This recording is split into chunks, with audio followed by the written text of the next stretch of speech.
Le noir est une couleur. Griselidis Réal. Vêtue de l'éternelle et mince taille en noir, je n'ai pour toute parure que mes diamants roses du désert. Parfois je me trompe de station, je marche longtemps tournant dans les rues vides, égarée par de fausses lanternes, et tout semble se dissoudre dans la terre des jardins fouettés par le vent. Et tout à coup, au moment où tout semble perdu, jaillit de l'ombre une floraison de lampes vertes et rouges, une étoile éclatante secouée de rock'n'roll entre les maisons mortes. Le bistrot tant cherché bourdonne devant moi comme une abeille mystérieuse. J'ouvre la porte. Reflétés par l'eau trouble des miroirs, les nègres sont agglutinés autour des tables comme des grappes de raisin noir. Leur odeur est un vin longtemps vieilli au fond d'une outre de cuir. Immobiles, leurs visages à la peau satinée, aux dents de neige, sont enchâssés dans les boiseries couleur de miel. Ils rient, ils boivent du gin et du cognac dans leurs uniformes verdis. Je me glisse dans cette jungle au chaud humus noir irisé de sueur. Je disparais dans la houle des danses.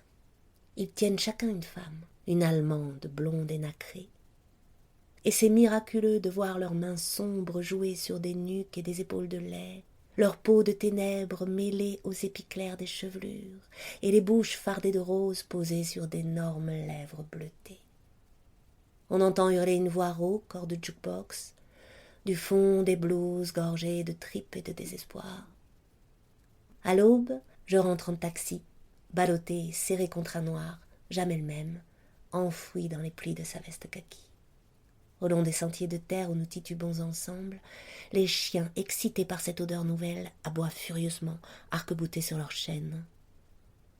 J'ai su plus tard que j'étais observée, avec quel étonnement, quel dégoût, et peut-être quelle envie secrète refoulée tout au fond de leur sèche âme allemande, par toutes sortes de vieilles femelles aux yeux torves, embusquées derrière leurs volets. Moi je m'en fous, ouvrant avec une éclatante jubilation intérieure la porte de notre cabane. Le doigt sur la bouche, je montre au noir les petites têtes endormies sur le même oreiller. Dans l'autre chambre, un grand lit fruste recouvert de 2 couvertures aux poils rudes nous attend. Jamais on ne m'a refusé des cadeaux, même s'ils n'étaient pas très grands, car l'âme noire est intimement liée à celle des enfants, et c'est pour eux qu'elle donne. Même avec une femme de passage, même avec la plus laide des vieilles putains allemandes édentées, quand un noir fait l'amour, c'est comme avec sa femme.